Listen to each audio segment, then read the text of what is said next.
Hi viewers, இன்றைக்கி நான் வந்து காளான் வச்சு பிரியாணி செய்ய போகிறேன்.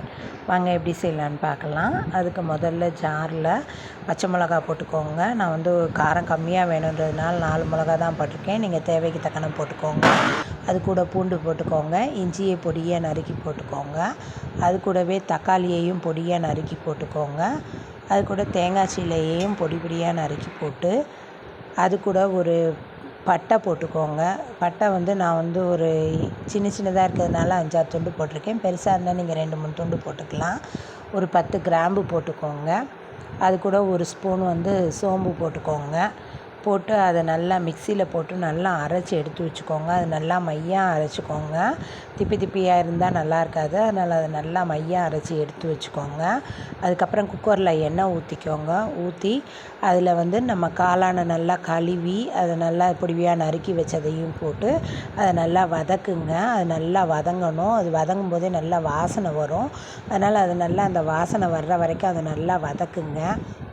கலருமே கொஞ்சம் மாறும். அது வரைக்கும் நல்லா வதக்கி அதை வச்சுட்டு அது கூட நம்ம அரைச்ச விழுதையும் கொட்டி அதையும் நல்லா கிண்டுங்க. அதுலேயும் அந்த பச்சை வாசனை எல்லாம் போகணும். அது போகிற வரைக்கும் அதை நல்லா கிண்டுங்க. நல்லா கிண்டி அது நல்லா ஒரு கொதிக்க வைங்க. கொதித்து நல்லா வரும்போதே உங்களுக்கு பச்சை வாசனையெல்லாம் போனப்புறம் தேவையான அளவுக்கு தண்ணியை ஊற்றிக்கோங்க. ஊற்றி அதை வந்து நல்லா கொதிக்க விடுங்க. அது கூடவே வந்து புதினா இலையையும் போட்டுக்கோங்க. போட்டுட்டு அரிசியை நல்லா களைஞ்சி எடுத்து வச்சுக்கோங்க. நான் வந்து பாஸ்மதி அரிசி போட்டிருக்கேன். தேவைப்படுறவங்க சீரக சம்பா இல்லை எந்த அரிசி வேணாலும் நீங்கள் யூஸ் பண்ணிக்கலாம். அரிசியையும் களைஞ்சி அந்த காளான் கூட அள்ளி போடுங்க. போட்டு அது நல்லா கிண்டுங்க. கிண்டி அதையும் நல்லா ஒரு கொதி வர்ற வரைக்கும் வைங்க. வச்சுட்டு அது கூடவே தேவையான அளவுக்கு நம்ம உப்பு போட்டுக்கலாம். உப்பு அதிகமாக தேவைப்படுறவங்க, காரம் உப்பு அதிகமாக தேவைப்படுறவங்க அதுக்கு தக்கன பார்த்து சேர்த்துக்கலாம். நான் வந்து மீடியமாக சேர்க்குறதுனால மீடியமாக தான் போட்டிருக்கேன். போட்டு குக்கரில் விசில் போட்டு நல்லா 5-6 விசில் வேக வச்சு எடுங்க. அப்படின்னா தான் அது நல்லா வெந்திருக்கும். நல்லா வெந்தால் தான் சாப்பிட்றதுக்கும் நல்லாயிருக்கும். அதனால் 5-6 விசில் வைங்க. வச்சு அந்த காளான் நல்லா வேகிற வரைக்கும் வெந்து அது நல்லா ரெடியாகிற வரைக்கும் வச்சுட்டு அதுக்கப்புறம் அதை இறக்கிட்டு ஒரு பாத்திரத்தில் எண்ணெயை ஊற்றிக்கோங்க. நான் தேங்காய் எண்ணெய் யூஸ் பண்ணுறேன். நீங்கள் தேவை என்ன எண்ணெயோ அதை யூஸ் பண்ணிக்கலாம். அதில் வந்து சின்ன வெங்காயத்தை பொடியாக நறுக்கி போடுங்க.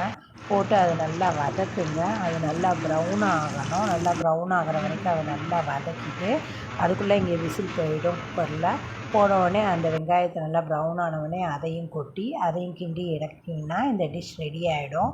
இது சாப்பிட நல்லா சூப்பராக இருக்கும். அதனால் நீங்கள் இதை எப்படி இருக்குன்னு செஞ்சு சாப்பிட்டு பாருங்கள். இது உண்மையாலுமே நல்லா தான் இருக்கும். வெஜ்ஜு சாப்பிட்றவங்களும் இதை விரும்பி சாப்பிட்லாம். இது வந்து சிக்கன் பிரியாணி ரேஞ்சுக்கு சூப்பராக இருக்கும். சாப்பிட்றதுக்கும் நல்லா டேஸ்ட்டாக இருக்கும். குழந்தைங்களுக்கும் இது ரொம்ப பிடிக்கும். ட்ரை பண்ணி பாருங்கள்.